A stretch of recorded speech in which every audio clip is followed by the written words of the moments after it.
The Philippines has had so much potential, still has so much potential, and now finally the potential is being realized. It's been an exciting decade, I think, not only for the Philippines, but for the whole of Southeast Asia. And I think it's a wonderful time to be looking at our country with fresh eyes. We are a live museum of how a free democracy builds itself.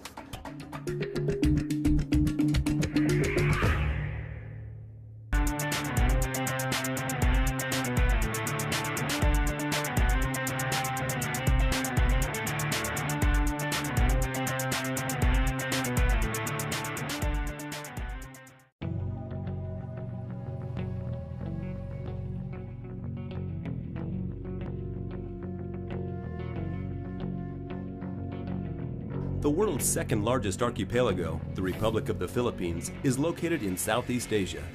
It is divided into 3 distinct administrative and economic regions. The capital city is Manila. A heightened sense of optimism and change is sweeping the Philippines. Once known as Southeast Asia's economic laggard, the Philippines of today is trying to bring in the promise of clean politics and national prosperity. In 2010, Benigno Aquino won a landslide victory to become the nation's 15th president. He inherited a nation entrenched in poverty and a government plagued by corruption. While he isn't immune to criticism, the Filipino people are giving the president a chance to finally bring change to the republic. I want to leave the world a lot better than how I found it. And I want to see this country transformed to such an extent that people who have not visited us in the last 2 years and in the next 4 will probably say they really can't recognize the country anymore. I inherited a mess. We were called the sick man of Asia. We posted 6.3% growth in GDP for the first quarter, 5.9% in the second quarter, which gives us an average of 6.1% for the first semester, which is above our projections of between 5 to 6%. In the midst of the global economic uncertainty. I guess what I'm trying to say, the bottom line is, the Philippines has had so much potential, still has so much potential, and now finally the potential is being realized. Cuts in interest rates, low inflation, and the government's plan to spend more aggressively are renewing investor confidence. Doing business in the Philippines is not without its challenges, but it is now one that is more transparent and open.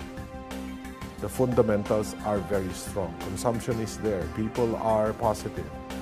Investments, domestic investments is literally overflowing. The other thing that we can really be proud of is that we've stayed the course. President Aquino has sacrificed political capital to do the right thing. This is the kind of leadership that the Philippines needs. It's about implementing the right rules. It's about collecting the right taxes. And people are slowly but surely also changing. People are now saying, no, let's do it right this time around. Despite the negative impact of the global economic crisis on the country's export industry, the Philippines is performing better than its regional neighbors. In 2010, the country's real GDP increased by 7.6%, its highest in more than 30 years. The International Monetary Fund estimates the Philippines' GDP at $216 billion in 2011. Why is that happening, and why is that a good thing at this point in time? Number one, we have this consumer-led growth that's quite unique to us. Number two, our government is far more serious and far more organized from a macroeconomic point of view at this point in its history. We have the largest amount of foreign exchange reserves ever in our history, over $70 billion. That's unheard of in our country. That gives it a sense of stability and gives the currency a strength that it has not had in the past. At the same time, on the fiscal side, our management of our finances as a country, we are in a far more stable state than ever before. I guess our deficit as a percentage of GDP is far lower now than ever before. That gives our government the wherewithal, the tools to be able to pump prime our economy. But it certainly puts us apart to the rest of the world at this time. The Philippine government realizes that simply relying on domestic sources for capital does not improve its liquidity position, prompting a strong push for foreign direct investment into the country.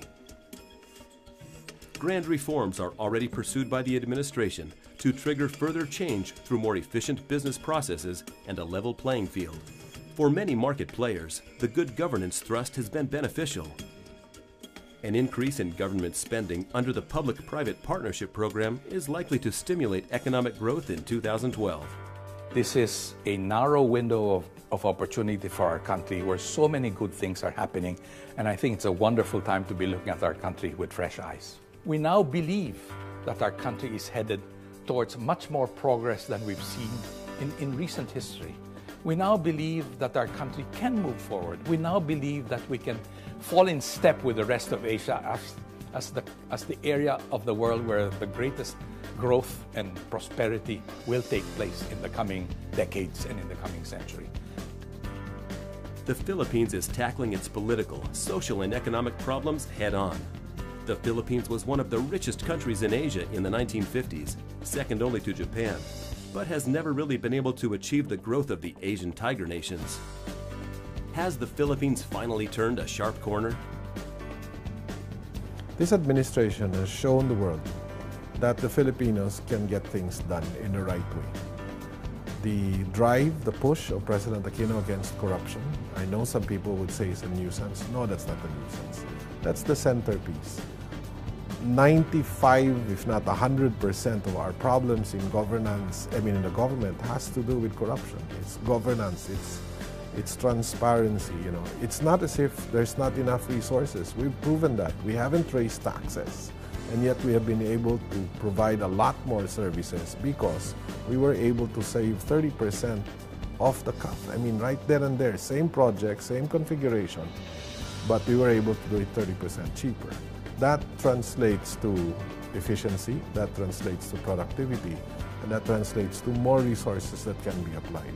The world economy or the financial system recognizes that we are deciding on a more logical basis, more transparent, more consistent. We've gotten therefore, because of the managing of the deficit relative to GDP, we have gotten a lot of upgrades from three of them, well actually four. Three of the majors and one also major credit rating agencies, which brings down our cost of borrowing. So we have recovered a lot that was lost due to leakage. We still have a deficit, but the deficit gets financed at a lower interest rate. And we are in a situation where we are able to swap old debt that was very expensive and close to maturation with lesser interest payments and longer maturation. A recent World Bank report states that poverty has remained at about the same level during the last decade, with a little over a quarter of the population below the poverty line. If you eliminate corruption, you begin to eliminate poverty. I think what that means is, given very limited resources of government, you have to spend wisely. You have to make sure that every peso you spend goes to the projects that they're meant to be spent for. You reduce the cost of, the cost of corruption. And that's what this administration has begun to do.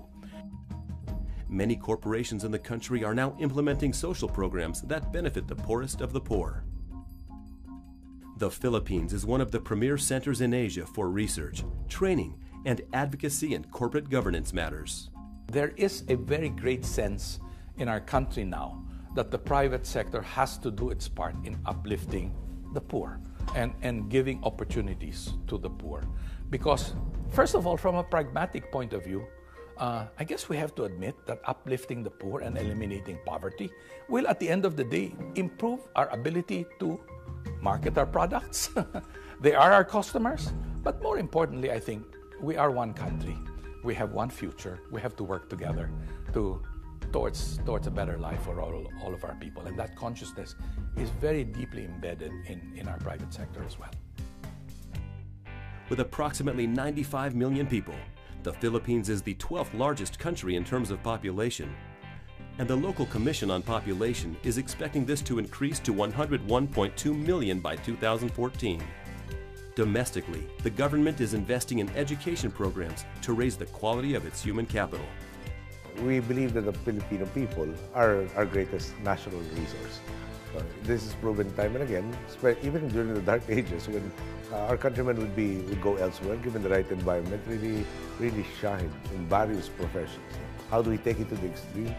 Then if the chief national asset really are the people, then it behooves us to invest in the people. As a community of people, we are generally very hospitable, we're English speaking, and we're comfortable with different types of nationalities. But more than anything, I guess our resiliency, our positive nature. People say we're the happiest people in the world. Even under the most adverse circumstances, even now, we have some very difficult situations in the city of Manila with the kind of floods that we have.